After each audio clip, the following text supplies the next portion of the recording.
Welcome.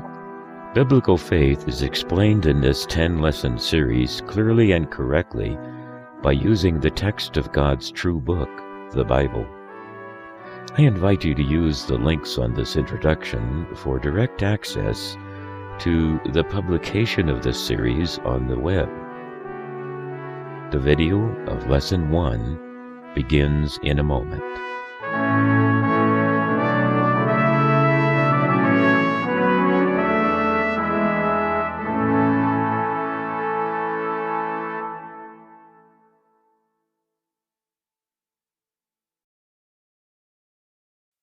As we come to Scripture and as we read Scripture, we have a frame of reference.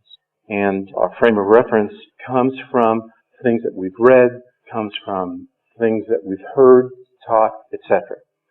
If I were to ask you about love, you would immediately in your frame of reference have an understanding in your own mind in terms of what love is.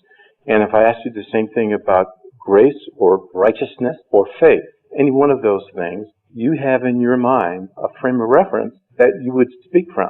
So if I take an example like love, and the key word in the New Testament and this key word in Christianity is the word agape or agapeo, which is the verb form of agape.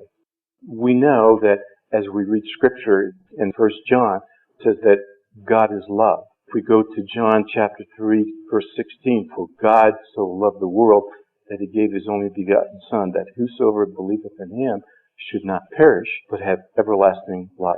And if we went over to Romans chapter 8, verse 35, it says that nothing in this entire universe can ever separate us from the love of Christ, the agape of Christ. So if you would ask me, my frame of reference about love, I would say something like, my frame of reference about love is the fact that it's an essence of God, and God being the Father, the Son, and the Spirit, and they all have the same essence, which is infinite, and it manifests itself in infinite goodness, infinite grace, infinite mercy, infinite kindness towards man. Would you say that would be an acceptable definition of love, which is the word agape? The answer is no. Turn to John chapter 3, verse 18. He that believes on him is not condemned, that he that believes not is condemned already, because he has not believed in the name of the only begotten Son of God. This is the passage of Scripture that convicted me that I was all that God said I was, a sinner lost in my sins. My reasoning was this: for God so loved the world, yeah, he loves, but I'm not going to reject him, but neither am I going to accept him. So I was walking this line, am I going to accept him? But I'm not going to reject him. And then somebody shared this passage of Scripture with me, and it convicted me on the spot that there is no line that you can walk. Go to verse 19. And this is the condemnation, that light is come into the world, and men love darkness rather than light, because their deeds were evil. The word love there is agapeo. Men loved darkness rather than light. So as you go through Scripture and you look at this word love, agape, you always think of it in a very positive sense. God's love, Christ's love for us, our love for one another. But yet, it's used here in a very negative sense. So that in our definition of love, we've got to account for this love of darkness rather than light. The same can be said of the word righteousness, because Scripture talks about the righteousness of God, but it also talks about the righteousness of man. And it uses it in a negative sense. And when it talks about the righteousness of man in a negative sense, it's talking about his unrighteousness, diametrically opposed to the righteousness of God. So, depending upon the context in the passage of Scripture we're reading, we have to determine what that word means. Now, how about faith? The word faith. And that's the word we're going to be concentrating on. Faith. What's the first thing that comes to your mind about faith? Like if I asked you, what does agape mean? What does love mean? What's the first thing that comes to your mind about faith? Belief, trust, confidence, dependence, rest, proof. Okay.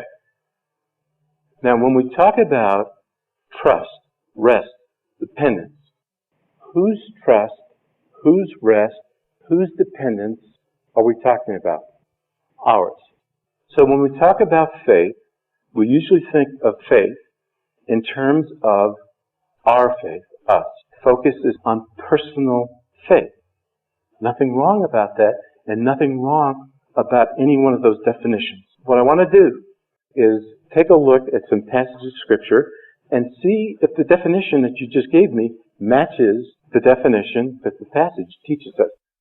Turn in your Bibles to Matthew chapter 8, verse 5.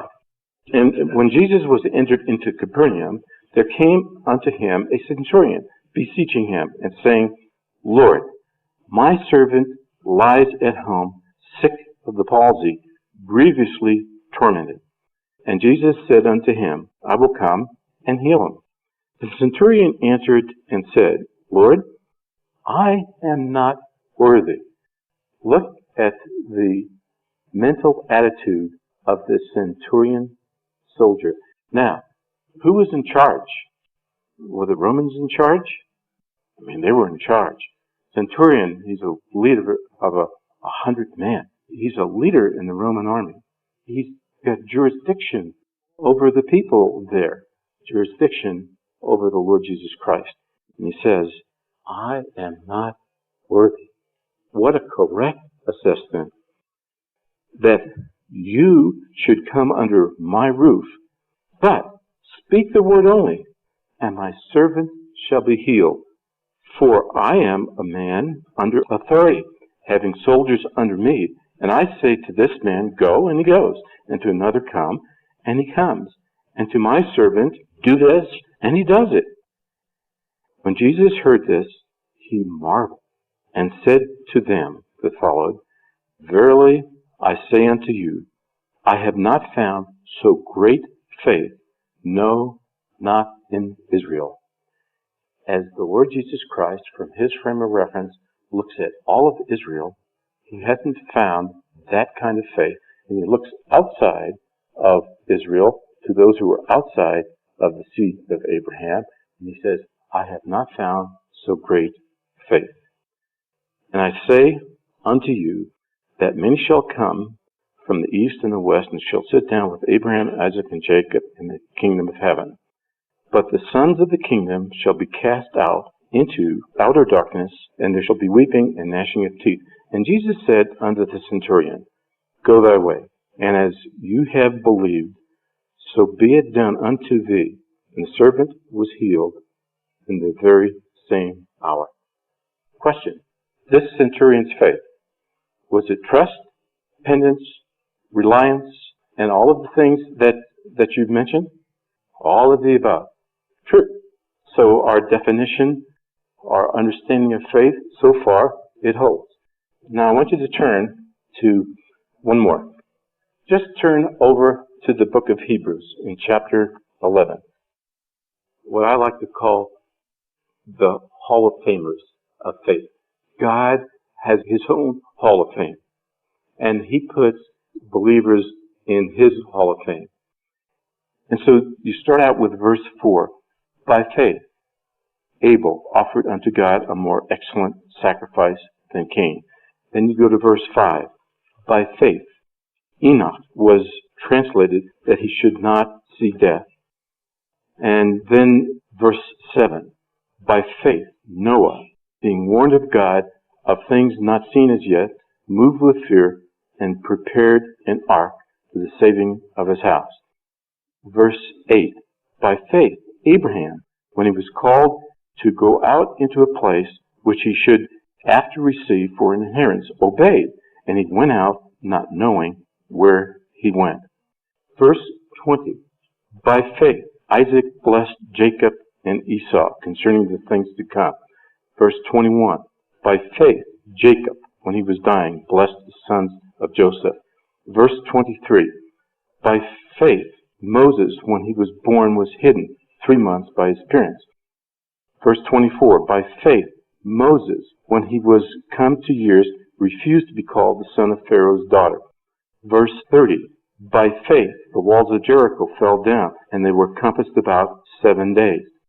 31, by faith, the harlot Rahab perished, not with them that believed not, when she received the spies with peace. Verse 32, and what shall I more say? For the time would fail me to tell of Gideon, of Barak, and of Samson, and of Jephthah, and of David, and Samuel, and the prophets. They all walked by faith. And you know, God gives a commentary about man, whether it's unbelieving man or believing man.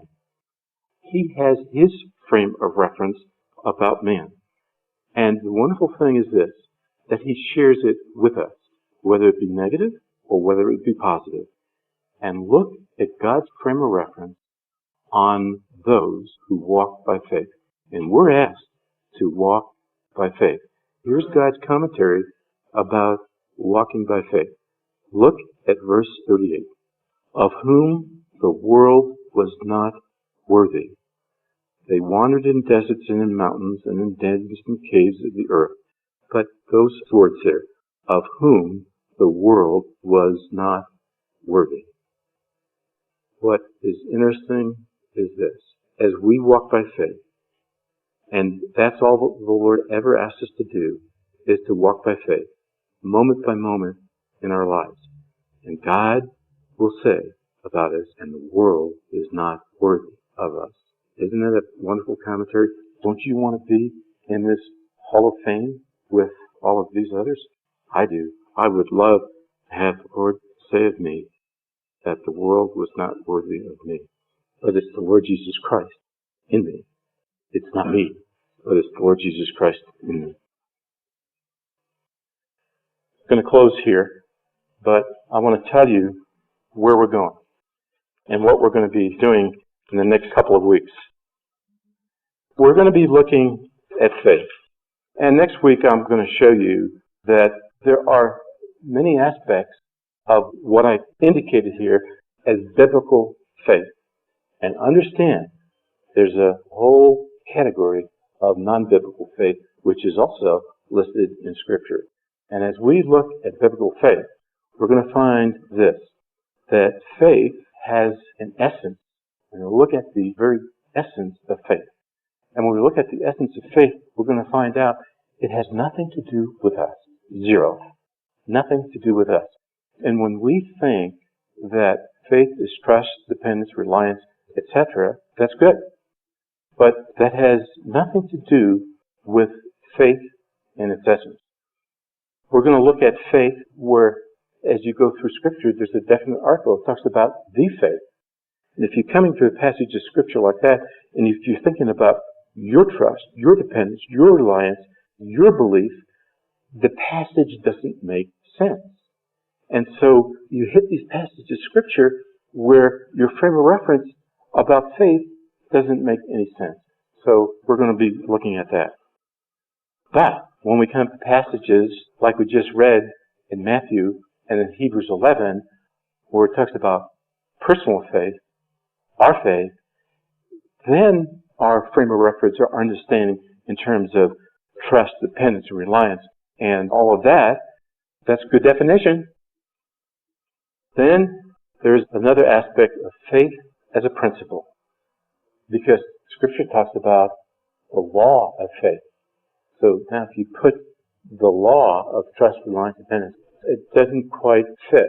So the question is, when we try to understand the word faith, there's major aspects of how it's used in Scripture. And it's not always used meaning our personal faith. That's where we're going. As I've been sitting in studies and talking to people, people have all these questions. And so I've been logging questions for the last month. not all these come from logging, but my question to you would be, is faith always positive, like love? Or is faith always biblical? There is a non-biblical faith. Question, is faith a gift? In terms of you believing in the Lord Jesus Christ, the first time that you heard the gospel about the person and the work of our Lord Jesus Christ, in order for you to believe, did God give you a gift of faith to believe? Question, is faith a work? Are you going to get merit badges because of your faith? Are faith and belief the same? One of your definitions of faith was belief. Can I always substitute belief in terms of the word faith? Are there degrees of faith? Little faith, more faith, a lot of faith? Does our faith increase and grow? What's the difference between faith and knowledge? Is there a difference between the two? Does God test our faith? Believers who go through trials, could that trial be from God? So does God test our faith? Does faith determine our walk? What energizes our faith? Is there something that energizes our faith? Friday night, I was talking to a young couple. The husband said, there must be more to church than always being bombarded by financial projections and growth and how many people that we need to get into this fellowship in order to meet our financial predictions, in order to meet our budget and to build new stuff and to start new programs. And he says, that's all we get bombarded with. And his wife said, I never get to know about the Lord in terms of, here's the word she used, in terms of intimacy with the Lord. I said, wow, let's talk about intimacy with the Lord. We spent a half hour talking about many subjects. So that's where we're going. And those are the questions that we're going to try and answer.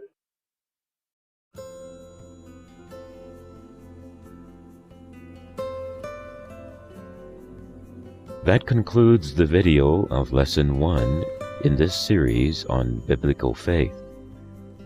I again invite you to use the links shown here to comment or for direct access to the publication of this series. For your convenience, a link is also given to the video of Lesson 2.